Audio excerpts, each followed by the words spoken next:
Good day everyone, I'm Luisarpine Decano, and for today's video, I'm going to discuss about the accommodations and curricular modifications. So before we start our discussion, let's start with a prayer.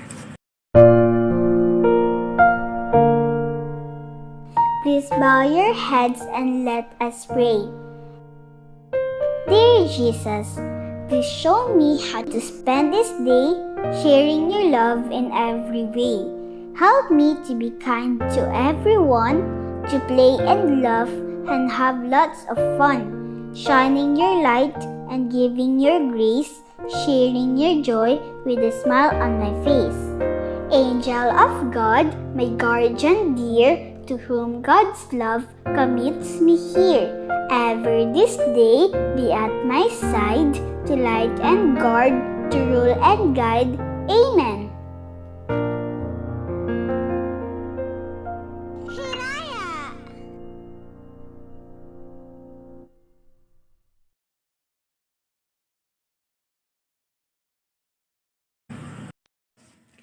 So today's topic is accommodations and curricular modifications. Students with disabilities and additional needs who are studying in inclusive general education classroom may need accommodations in the form of instructional support and other supplementary services. Others who need more intensive support are provided with curricular modifications.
So let's talk about the accommodations based on the definitions.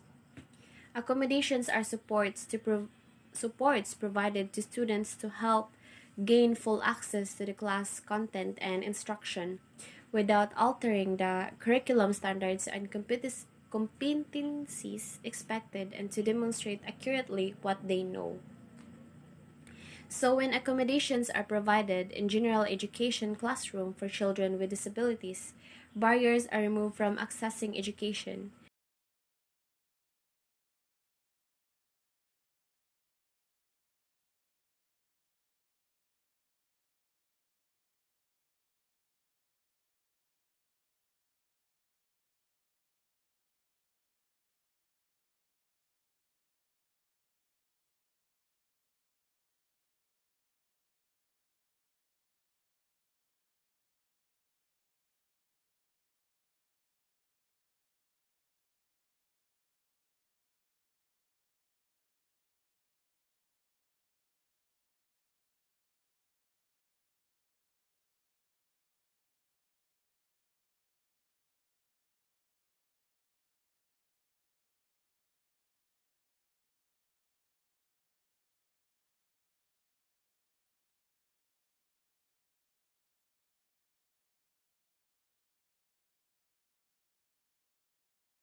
As a result, children can work around the effect of their disabilities.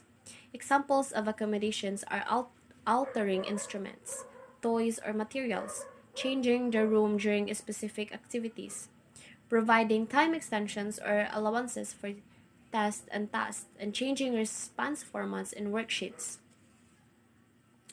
Accommodations may be provided both during assessment and instruction, depending on the learning profile and needs of the child, and it may vary in terms of presentation.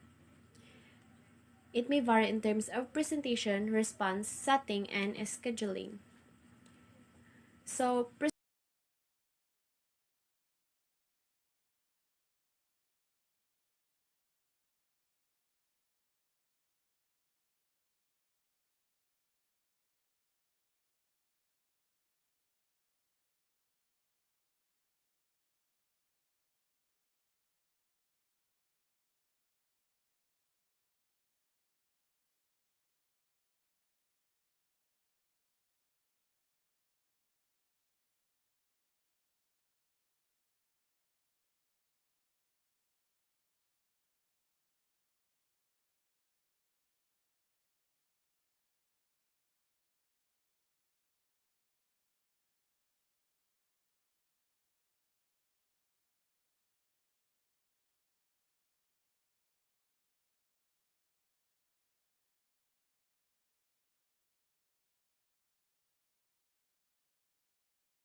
presentation accommodations children with disabilities may need specialized presentation. Presentation accommodations children with disabilities may need specialized presentation formats, especially those with sensory impairments, so they can learn the same content alongside typically developing peers. So for the response accommodations allow students with disabilities and additional needs a variety of ways to complete assignments, written tests, and performance tasks, and other activities. Providing such instructional and assessment supports allows them to access the same learning experience as other students in general education classroom. In another level, it also allows them to access the same learning experiences as other students in general education. It summarizes example of response accommodation for students with disabilities and additional needs. The next one is the sitting accommodations.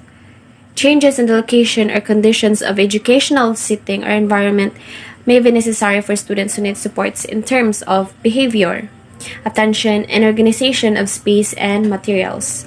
Accommodation in a setting may allow a child who gets easily distracted to work in quiet corner of the classroom in his own study carrels that he will not be sidetracked by environmental stimuli.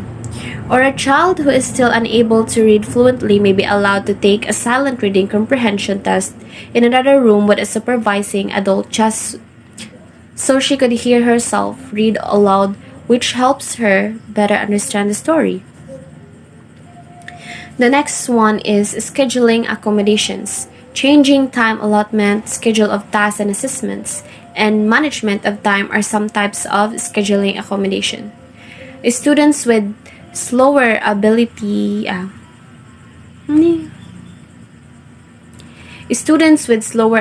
in processing information and directions, while as with focusing issues may need these types of accommodation. Some example of accommodation that can modify scheduling are: first is extending time for assignments and assessment. The second is providing breaks in between tasks.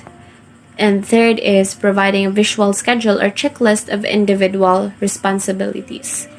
Fourth is providing predictable routines and procedures. And also, last one is providing an electronic device with alarms and cues. So let's talk about the next part of our topic, which is the modifications. Curriculum modifications are provided for students with significant or severe disabilities where content expectations are altered and the performance outcomes are changed in relation to what are expected of typically developing students of the same age. When instruction and assessments are modified, a student with disability is still given the right to access the same learning opportunities as other students in general education class. But the tasks are more respectful and appropriate to the student's abilities and needs. Curricular modifications include changes in instructional level, content, performance criteria, as well as the breadth and the depth of content being learned by the students. Students with disabilities or additional needs may be given more, less, or different content resource materials altogether. They may also be assessed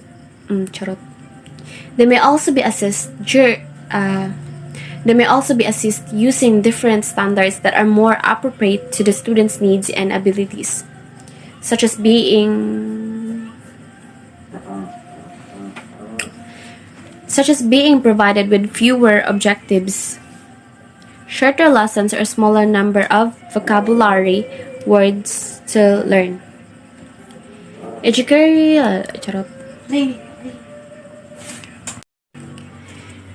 Educational teams responsible for instructional planning may indicate curriculum modifications in the student's individual educational plan, which is the IEP.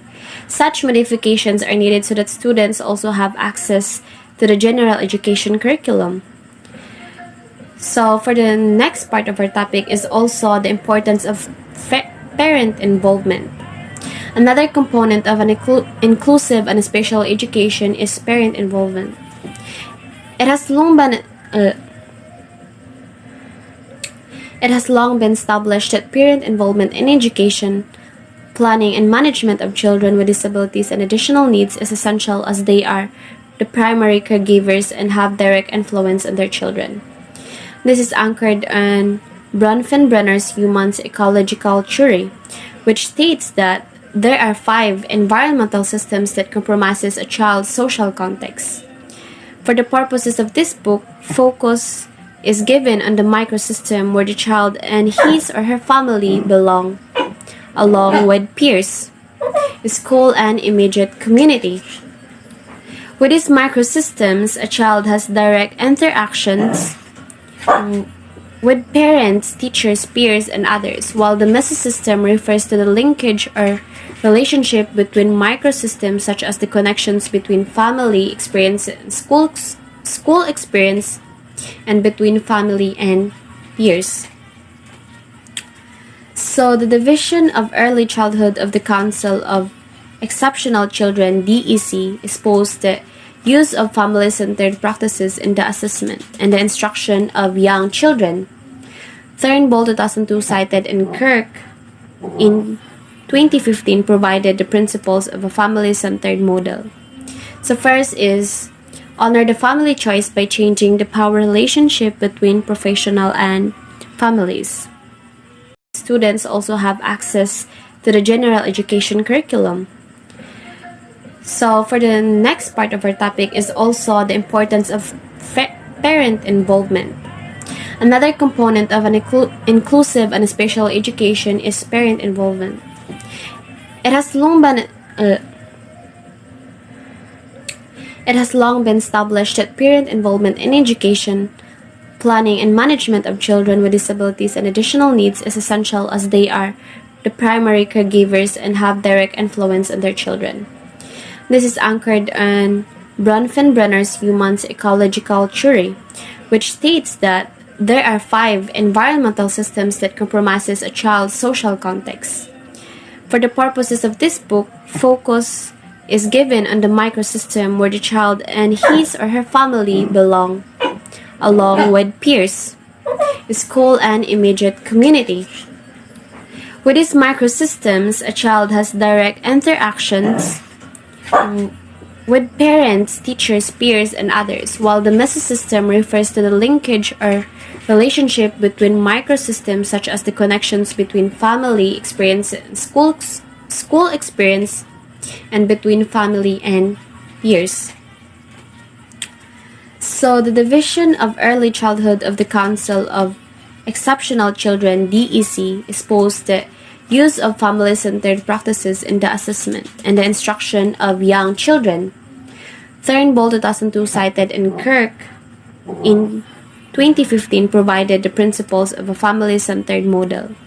So first is honor the family choice by changing the power relationship between professional and families. Next is abandons pathology orientation and adopts a strength orientation, and where the entire family becomes the unit of support and not just with the child with a disability and a child's mother. In this way, the whole family is provided support capitalizing on the child and family members' strengths and resources, not on their deficits and needs. Teachers and administrators may also be guided by these principles when communicating and collaborating with parents and families of students with disabilities. Parent involvement has been found to be directly related to academic achievement and improvements in the school performance of children. Educational support and collaboration with teachers have been found to promote child success in school. Wherever the programs for children with disabilities became more effective and successful when children and families are involved. So, this is a way for a homeschool communication, having established the critical role of parents in a student's developmental and academic progress and achievement. It is essential that there is a close home and school collaboration and communication. It is essential that there is a close home and school collaboration and communication to establish partnership, problem-solving, two-way communication, and shared decision-making are some of the practices needed. Communicating with parents may be done in several ways. It could be parent-teacher conference. And parent-teacher conference are face-to-face meetings held between parents and teachers. Conducting such meeting is necessary so parents of students with disabilities and additional needs will be able to share about their child's background, strengths, and abilities, history of difficulties and practices they have been implementing at home, as well as the inventions done with other specialists. Together with teachers, they can coordinate their efforts and services to support their child both in school and home.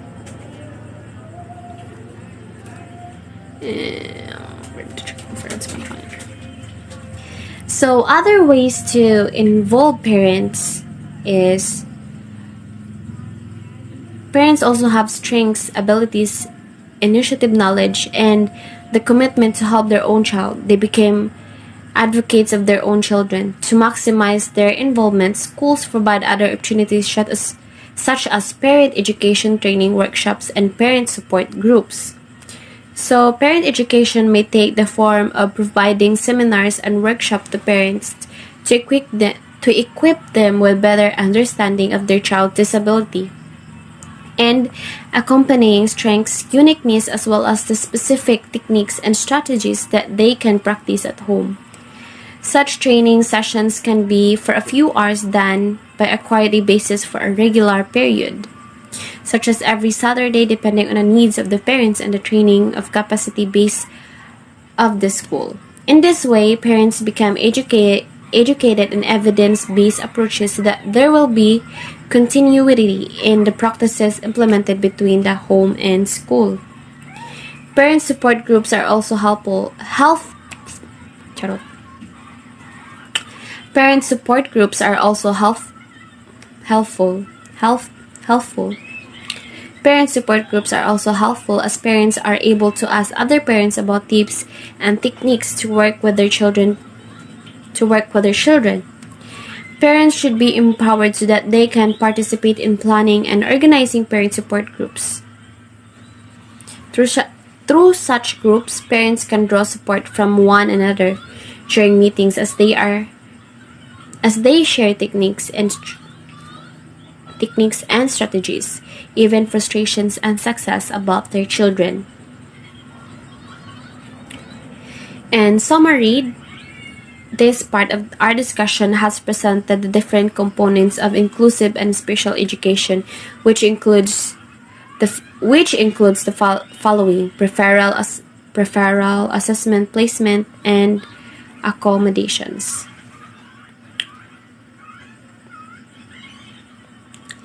Schools differ when it comes to the frequency of parent-teacher conference. One best. Did I say so? The second way to communicate with a parent is a written communication. Homeschool communication may also be conducted through written messages, such as the use of homeschool communication notebook, where teachers and parents write homework or assignments, the student's behavior in the classroom, as well as the progress and program goals. A written communication may be time-consuming, but some parents prefer this form of collaboration as the messages are documented and they can provide a copy to developmental specialists when needed. So another way to communicate with the parents is through digital communication. With the influx of mobile devices, many parents and families are more able to communicate through electronic and digital means such as email, text messages, and social network messaging system. A study found that parents or teachers perceive technology as an effective tool to promote parent involvement and thus value it used for communication.